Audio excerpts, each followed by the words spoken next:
Alhamdulillahilladzi arsala rasulahu bil huda wa dinil haq liyudhhirahu ala dini kullihi wa kafa billahi syahida. Ashhadu an la ilaha illallah wahdahu la syarikalah wa ashhadu anna Muhammadan abduhu wa rasuluh alladzi la nabiyya ba'dah. Hadirin ikhwati iman rahimakumullah. Alhamdulillah pada siang hari ini kita masih diberikan kesempatan oleh Allah Subhanahu wa taala untuk melaksanakan salat zuhur berjamaah. Mudah-mudahan salat zuhur yang telah kita laksanakan menjadi bentuk amal soleh di hadapan Allah Subhanahu wa taala, dan mudah-mudahan ini pun menjadi penyemangat bagi kita agar hidup kita lebih baik lagi di kemudian hari. Hadirin ikhwati iman rahimakumullah. Pada siang hari ini kita akan sama-sama mengkaji sebagian atau di antara amalan-amalan pada bulan Zulhijjah. Kalau kita memperhatikan firman Allah Subhanahu wa taala yang termaktub dalam surat Al-Fajr ayat yang kedua. Allah Subhanahu wa taala telah berfirman, A'udzubillahi minasyaitonirrajim. Walayalin ash, demi malam yang 10. Maka ungkapan walayalin ash, Allah bersumpah dengan waktu. Kalau kaitan dengan sumpah yang Allah lakukan, itu adalah hak Allah. Tetapi ketika kita selaku hamba Allah akan bersumpah, tidak boleh bersumpah dengan memakai nama makhluk Allah. Tapi saat kita bersumpah itu harus memakai kalimat demi Allah. Sampai Rasul pun melarang memakai kalimat demi Allah dan Rasulnya. Tapi bagi kita, saat kita mengatakan ungkapan sumpah dengan memakai kalimat demi Allah. Maka kalimat demi Allah ini pun, yaitu sumpah yang kita ungkapkan apabila kita berkata yang benar. Ketika kita itu berbohong, maka hukumnya haram untuk menutupi kesalahan agar kita itu tidak dituduh salah, padahal dia itu bersalah.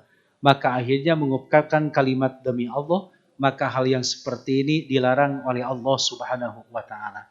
Jadi kalimat demi Allah itu harus diungkapkan apabila kita itu dalam keadaan benar. Maka apa yang terjadi ketika seseorang dia itu berbohong, kemudian dia mengucapkan demi Allah bahwa dia itu tidak berbohong, maka tentu ada kifarat yang harus dia lakukan. Jadi bukan cukup dengan mengatakan kalimat istighfar, tetapi kifarat sumpah itu telah ditetapkan oleh Rasulullah SAW. Pilihan yang pertama, yaitu apabila kita melanggar sumpah kita, harus melaksanakan saum 3 hari. Karena memerdekakan hamba sahayanya pun sudah dihapus oleh Allah Subhanahu wa taala. Tidak ada lagi hamba sahaya pada zaman sekarang ini. Berarti kifaratnya cuma 2. Yang pertama yaitu bisa saum 3 hari atau memberi makan ke 10 fakir miskin. Artinya bisa milih antara 2 perkara itu. Inilah beratnya orang mengucapkan kata-kata sumpah padahal dia dalam keadaan bohong. Tetapi untuk Allah, maka kalimat sumpah itu adalah hak Allah.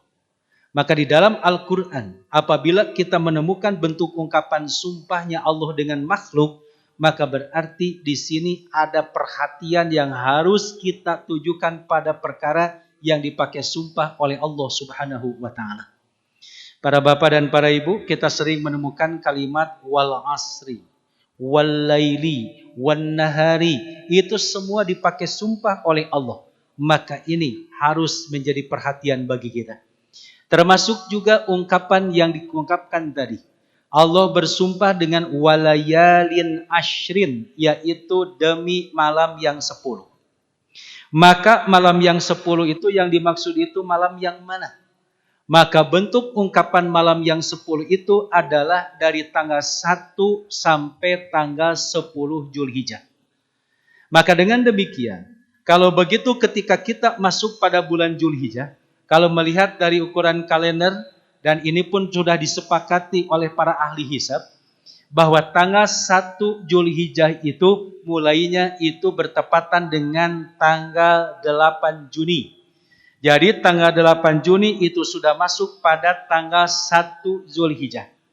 Maka di antara tanggal 1 Zulhijjah sampai tanggal 10 Zulhijjah ada amalan-amalan yang memang harus menjadi perhatian kita.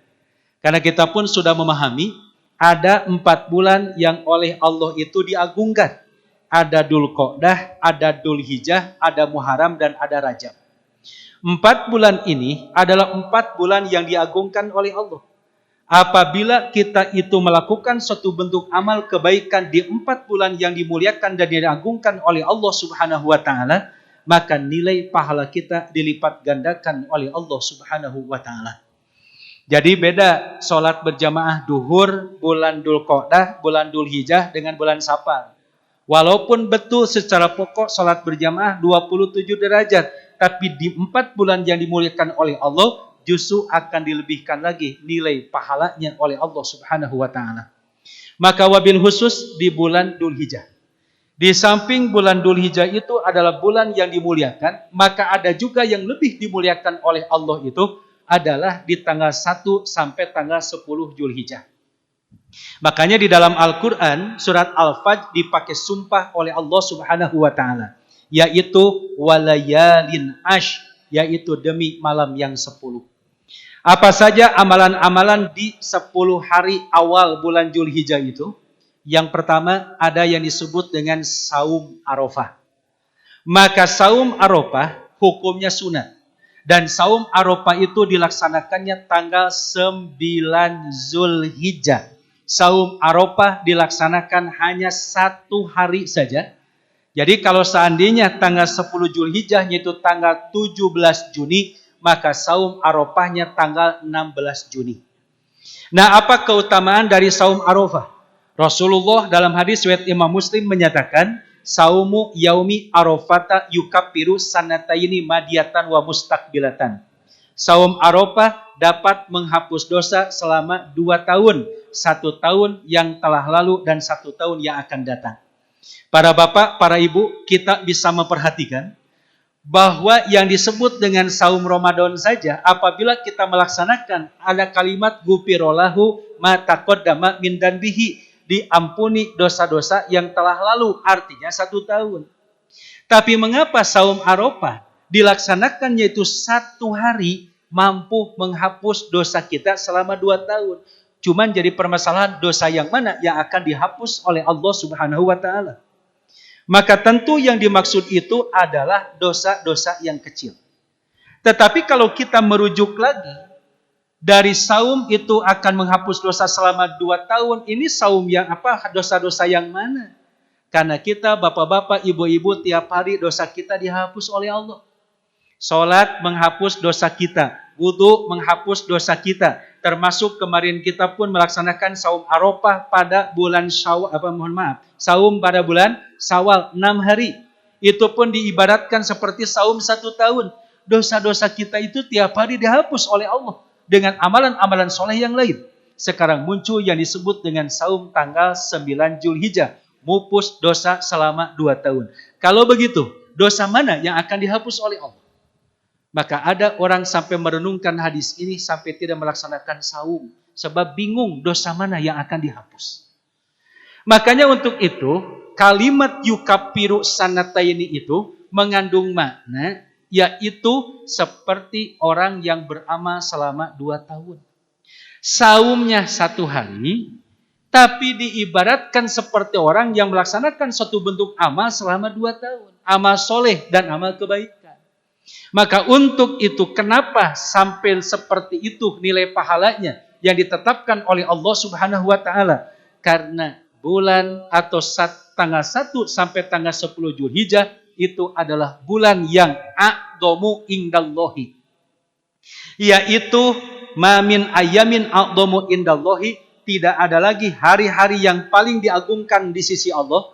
Wa habbu ilaihi minal amali fihinna, dan ada amal-amal yang paling dicintai oleh Allah, yaitu min hadhil ayyamil ashri, daripada yaitu melaksanakan amal di 10 hari pertama bulan Dzulhijjah. Karena itu para bapak dan para ibu, wajar karena saum tanggal 9 Dzulhijjah itu amalan antara 1 sampai tanggal 10 Dzulhijjah, maka 9 Dzulhijjah Arafah, saum Arafah walaupun 1 hari, tapi justru nilai pahalanya dilipat gandakan oleh Allah Subhanahu wa taala. Makanya untuk itu momen yang terbaik ini kita masih ada kesempatan di tahun 1445 Hijriah, mudah-mudahan bisa melaksanakan saum yang 1 hari ini, yaitu tanggal 9 Dzulhijjah. Nah, dengan demikian saum Dzulhijjahnya itu dengan 9 Dzulhijjahnya ini, maka jangan dinodai dengan perkara-perkara yang bisa menghancurkan amal saum kita. Rasul pun menyatakan, rubbas shaimin laisa lahu min siyamihi ilal juwal atos. Banyak orang yang saum tidak mendapatkan apa-apa kecuali hanya dahaga dan lapar saja. Maka untuk itu 1 hari tanggal 9 Dzulhijjah, jauhi perkara-perkara yang bisa merusak amal kebaikan saum Arafah kita. Jaga perut kita dari makanan yang haram, jaga telinga kita dari pendengaran yang berdosa, jaga juga lisan kita dari ucapan-ucapan yang bisa menghancurkan pahala saum kita. Begitupun jaga tindakan-tindakan kita dari perbuatan maksiat. Itulah amalan yang pertama yang harus jadi perhatian di bulan Dzulhijjah. Lalu yang keduanya yang berkaitan dengan kurban, yaitu menyembelih kambing, menyembelih sapi. Maka Rasulullah sampai menyatakan, barang siapa yang diberikan keleluasaan oleh Allah yang berupa harta, falam yudhohi, lalu dia itu tidak melaksanakan kurban, fala yaqrubanna musallana, kata Nabi, maka tidak layak dia itu mendekati tempat sholat kami. Artinya, ketika orang diberikan kemampuan oleh Allah untuk berkurban, tapi dia tidak mau melaksanakan kurban, maka Nabi pun membenci pada orang yang seperti itu. Maka untuk itu, ada kesempatan untuk kita berkurban, lakukan wabil khusus di bulan Dzulhijjah ini, maka nilai pahalanya pun dilipat gandakan oleh Allah Subhanahu wa taala. Makanya yang dilihat oleh Allah bukan kambingnya, yang dilihat oleh Allah bukan kaitan dengan dagingnya ataupun darahnya, walakinnallaha yanaluhu taqwa minkum, tapi yang dilihat oleh Allah kamu berkurban dilihat dari segi bentuk ketakwaannya. Jika bapak-bapak, ibu-ibu kita berkurban, kemudian dasarnya takwa karena Allah Subhanahu wa taala, maka Allah akan memberikan balasannya kepada kita di dunia berupa 1, yaj'al lahu makhraja. Allah akan selalu memberikan jalan keluar kepada kita dari masalah yang kita hadapi.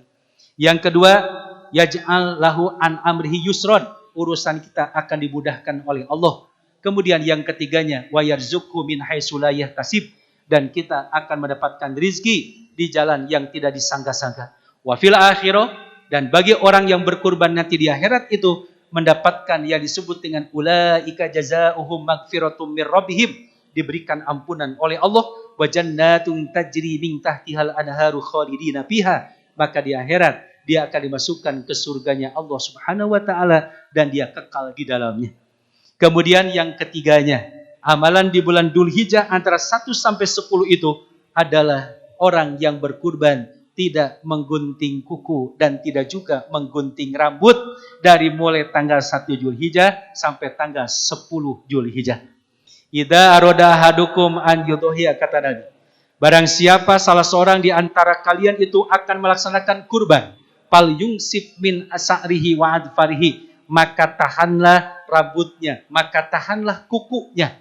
Artinya orang yang berkurban itu berusaha dia menjaga kukunya tidak digunting dari tanggal 1 sampai tanggal 10 Dzulhijjah.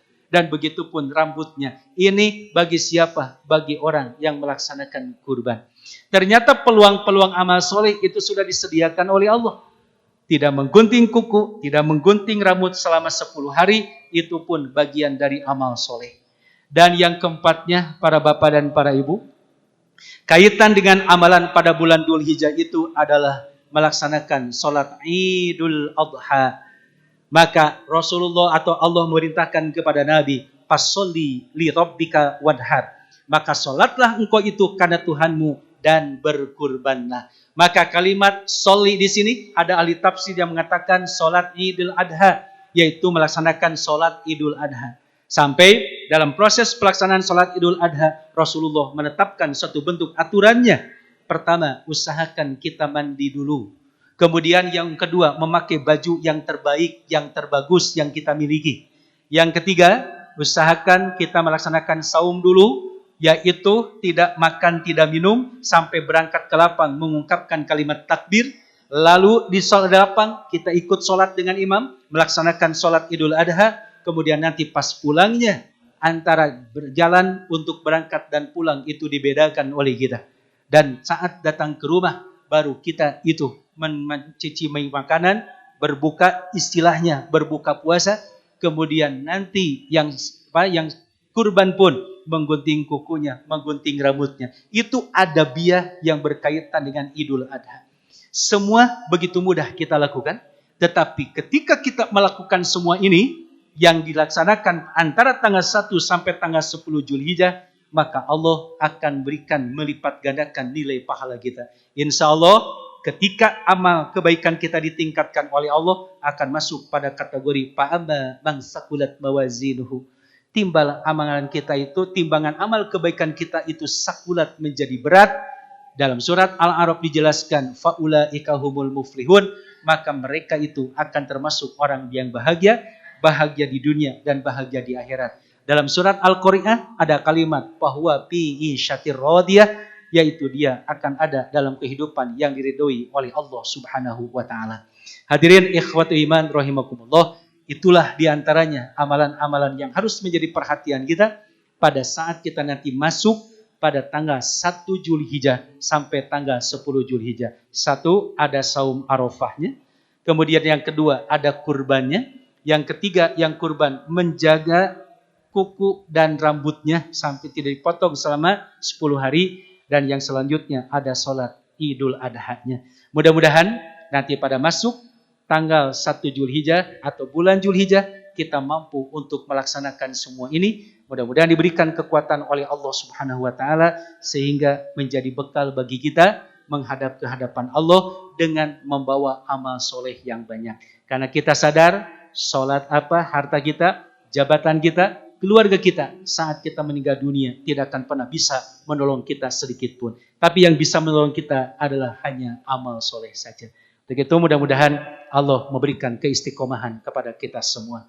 Hadirin ikhwatu iman rahimakumullah, itu saja yang bisa saya dapat sampaikan. Mohon maaf apabila ada kata-kata yang kurang berkenan, dan mudah-mudahan ini jadi pengingat pada yang lupa dan menjadi ilmu bagi yang belum tahu, dan menjadi pengingat juga, penguat bagi orang yang sudah paham, dan mudah-mudahan juga kita bisa mengamalkannya nanti pada waktunya. Rabbana hablana min azwajina wa dzurriyyatina qurrata a'yunin waj'alna lil muttaqina imama. Rabbana atina fid dunya hasanah wa fil akhirati hasanah wa qina azabannar. Wassalamualaikum warahmatullahi wabarakatuh.